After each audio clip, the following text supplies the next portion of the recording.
امام علی مقام نے کہا کہ اہل کوفہ، اگر تم اپنے عہد و بیعت پر قائم ہو اور تمہیں اپنی زبانوں کا کچھ پاس ہو تو میں تمہارے شہر میں داخل ہوتا ہوں، ورنہ میں یہیں سے ہی واپس چلا جاتا ہوں۔ حر نے قسم کھا کر کہا کہ ہمیں اس بارے میں کچھ نہیں پتا کہ آپ کے پاس خط اور قاصد بھیجے گئے ہیں، اور میں نہ آپ کو چھوڑ سکتا ہوں نہ واپس جانے دے سکتا ہوں۔ حق کا ساتھ دینے والے تھوڑے بھی ہوں تو بھی حق غالب رہتا ہے۔ السلام علیکم ورحمۃ اللہ وبرکاتہ۔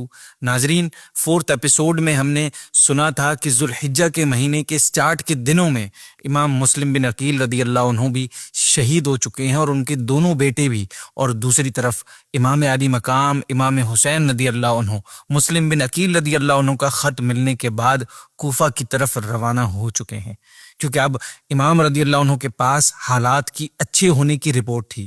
دھوکے اور جنگ کے بظاہر دور دور تک کوئی نام و نشان نہیں تھا۔ ان سب کے باوجود بھی صحابہ کرام امام علی مقام رضی اللہ عنہ کو کوفہ نہ جانے کا ہی مشورہ دے رہے تھے۔ آخری وقت تک صحابہ کرام کی یہی کوشش رہی کہ آپ رضی اللہ عنہ مکہ مکرمہ سے تشریف نہ لے جائیں، لیکن یہ کوششیں کام نہ آئیں، کیونکہ قدرت کو جو منظور ہو وہ ہو کر ہی رہتا ہے۔ سو حضرت امام علی مقام رضی اللہ تعالیٰ عنہ اپنے اہل خانہ اور کچھ دیگر لوگوں کے ساتھ کوفہ کی طرف سفر شروع فرماتے ہیں۔ سفر شروع کرنے سے پہلے آپ رضی اللہ عنہ طواف کے لیے مسجد الحرام آتے ہیں، بیت اللہ کا آخری طواف کر کے خانہ کعبہ کے پردوں سے لپٹ لپٹ کر روتے ہیں۔ اس کے بعد یہ قافلہ کوفہ کی طرف چل دیتا ہے۔ سفر کے دوران ذات عرق کے مقام پر آپ رضی اللہ عنہ کو بشیر ابن غالب اسدی ملتے ہیں، جو کوفہ سے مکے کی طرف آ رہے تھے۔ امام علی مقام رضی اللہ عنہ نے ان سے عراق والوں کا حال پوچھا تو انہوں نے بتایا کہ کوفیوں کے دل تو آپ کے ساتھ ہیں، مگر تلواریں بنو امیہ کے ساتھ ہیں۔ اسی طرح کی گفتگو آپ رضی اللہ عنہ کی دوران سفر ملنے والے عرب کے مشہور شاعر فرزدق سے بھی ہوئی۔ ایک ملاقات عبداللہ بن مطیع سے بھی ہوئی۔ انہوں نے بھی آپ رضی اللہ عنہ کو کوفہ نہ جانے کا کہا، وہاں کے حالات اچھے نہیں ہیں یہ بھی بتایا، جس پر امام علی مقام نے قرآن پاک کی ایک آیت تلاوت فرمائی، جس کا ترجمہ یہ ہے: ہمیں وہی مصیبت پہنچ سکتی ہے جو اللہ نے ہمارے لیے مقرر فرما دی۔ ناظرین، دوران سفر ہی امام علی مقام رضی اللہ عنہ کو کوفیوں کی بے وفائی اور حضرت مسلم بن عقیل رضی اللہ عنہ کی شہادت کی خبر مل گئی تھی، جس کے بعد آپ رضی اللہ عنہ کے قافلے والوں کی رائے کوفہ نہ جانے کے حوالے سے مختلف ہوئیں، اور ایک مرتبہ تو امام حسین رضی اللہ عنہ نے واپسی مکہ جانے کا ارادہ بھی فرما لیا تھا، لیکن پھر مشوروں کے بعد یہی طے پایا کہ سفر جاری رکھا جائے اور واپسی کا خیال سب اپنے ذہنوں سے نکال دے۔ امام علی مقام رضی اللہ عنہ نے بھی اس مشورے سے اتفاق کیا اور قافلہ آگے چل دیا، یہاں تک کہ جب کوفہ 2 منزل رہ گیا تب آپ کو حر بن یزید ریاحی ملا۔ حر کے ساتھ ابن زیاد کے 1000 سپاہی تھے جو کہ ہتھیاروں سے لیس تھے۔ حر نے امام رضی اللہ عنہ سے عرض کی کہ مجھے ابن زیاد نے آپ کی طرف بھیجا ہے اور حکم دیا ہے کہ آپ کو اس کے پاس لے چلوں۔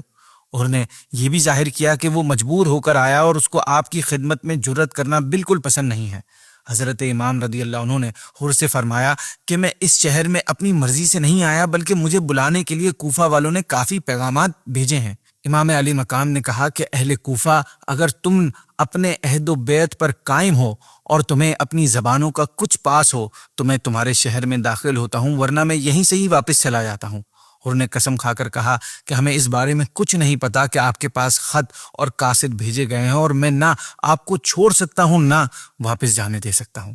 حر کے دل میں خاندان نبوت اور اہل بیت کی عظمت ضرور تھی ناظرین، اور اس نے کئی نمازیں امام حسین رضی اللہ عنہ کے پیچھے بھی ادا کی تھیں، لیکن وہ ابن زیاد کے حکم کی وجہ سے مجبور تھا، اور اس کو یہ خوف بھی تھا کہ اگر میں نے امام حسین رضی اللہ عنہ کے ساتھ کوئی بھی رعایت کی تو ابن زیاد کے پاس یہ بات ظاہر ہو جائے گی، کیونکہ اس وقت حر کے ساتھ ابن زیاد کے 1000 سپاہی ساتھ تھے۔ ایسی صورت میں کسی بات کا چھپانا پاسبل نہیں لگ رہا تھا، اور اگر ابن زیاد کو معلوم ہو جائے کہ اس نے امام علی مقام کے ساتھ ذرا بھی رعایت کی ہے تو وہ نہایت سختی کے ساتھ پیش آئے گا۔ اس خیال اور خوف سے حر اپنی بات پر اڑا رہا، یہاں تک کہ اس نے امام علی مقام امام حسین رضی اللہ عنہ کو کوفہ کے راستے سے ہٹا کر کربلا کی طرف جانے پر مجبور کر دیا۔ یہ 61 ہجری محرم کی 2 تاریخ تھی۔ امام حسین رضی اللہ عنہ نے میدان میں پہنچ کر اس جگہ کا نام معلوم کیا جس جگہ پہ آپ موجود تھے، تو معلوم ہوا اس جگہ کو کربلا کہتے ہیں۔ آپ رضی اللہ عنہ کربلا سے واقف تھے اور آپ کو معلوم تھا کہ کربلا ہی وہ جگہ ہے جہاں اہل بیت رسالت کو راہ حق میں اپنے خون کی ندیاں بہانی ہوں گی۔ آپ رضی اللہ عنہ کو انہی دنوں میں پیارے آقا صلی اللہ علیہ وسلم کی زیارت بھی نصیب ہوئی اور آپ صلی اللہ علیہ وسلم نے امام علی مقام کو شہادت کی خبر دی۔ اب ایک طرف تو امام حسین کے قافلے والے کھلے میدان میں خیموں میں موجود ہیں جہاں زندگی گزارنے کا کوئی خاص انتظام بھی نہیں ہے، یہیں پر مزید ہزاروں یزیدی لشکر بھی شامل ہوتے رہے۔ صورتحال یہ تھی کہ ایک طرف اہل بیت کا مختصر سا قافلہ تو دوسری طرف ہزارہا سپاہیوں کا لشکر ہتھیاروں کے ساتھ مقابلے کے لیے تیار ہے۔ اہل بیت کے خیمے اور یزیدیوں کا لشکر دریائے فرات کے قریب تھا، لیکن لشکر اہل بیت کو اس سے ایک قطرہ بھی حاصل کرنے کی اجازت نہیں تھی۔ حالات اتنے خراب تھے کہ فوج کے شور سے خیموں میں اطمینان سے بیٹھنا، سکون سے بیٹھنا اور تھکن دور کرنا بھی ممکن نہیں تھا۔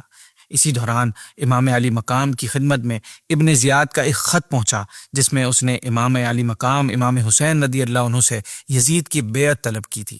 آپ رضی اللہ عنہ نے وہ خط پڑھا تو ان بے حیا لوگوں کی اس جرت پر آپ رضی اللہ عنہ کو بڑی حیرت ہوئی۔ اسی لیے آپ نے فرمایا کہ میرے پاس اس خط کا کوئی جواب نہیں ہے۔ اس سے ابن زیاد کا غصہ اور زیادہ ہو گیا اور اس نے مزید لشکر اور فوجوں کو بلوا لیا اور ان لشکروں کا سپہ سالار عمر بن سعد کو بنایا جو اس وقت ملک رے کا گورنر تھا۔ رے خراسان کا ایک شہر ہے جو آج کل ایران کا دارالسلطنت ہے اور اس کو تہران کہتے ہیں۔ ناظرین، یہ سب امام علی مقام رضی اللہ عنہ کی عظمت و فضیلت کو خوب جانتے پہچانتے تھے۔ اسی وجہ سے ابن سعد امام علی مقام سے جنگ کرنے سے بچا۔ وہ چاہتا تھا کہ وہ امام علی مقام رضی اللہ عنہ کے خون کے الزام سے بچا رہے، مگر پھر ابن زیاد نے اسے اس پر مجبور کیا کہ اب دو ہی صورتیں ہیں، یا تو ملک رے کی حکومت سے دستبردار ہو جاؤ، اس کو چھوڑ دو، یا پھر حسین سے مقابلہ کر۔ ناظرین، دنیاوی حکومت کی لالچ نے ابن سعد کو اس جنگ پر آمادہ کر دیا، راضی کر دیا۔ آخرکار ابن سعد نے وہ تمام لشکر اور فوجیں لے کر حضرت امام حسین رضی اللہ عنہ کے مقابلے کے لیے روانہ ہوا۔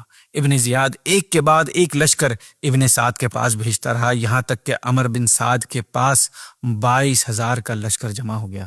ناظرین، حیرت والی بات ہے یہ کہ دنیا کی کسی جنگ میں ایسی اگزامپل، ایسی مثال نہیں ملتی کہ ایک طرف تو کل 72 کے آس پاس افراد ہیں، لوگ ہیں جس میں آدمی ہیں، عورتیں ہیں، بچے ہیں اور بیمار بھی ہیں، اور پلس وہ جنگ کرنے کے لیے آئے بھی نہیں ہیں، اور دوسری طرف ان کے مقابلے میں 22,000 کا لشکر ہے جو مکمل جنگ کی تیاریوں سے آیا ہوا ہے۔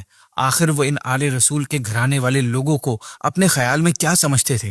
بات یہ ہے کہ وہ جانتے تھے کہ ان کی رگوں میں ہاشمی خون دوڑ رہا ہے۔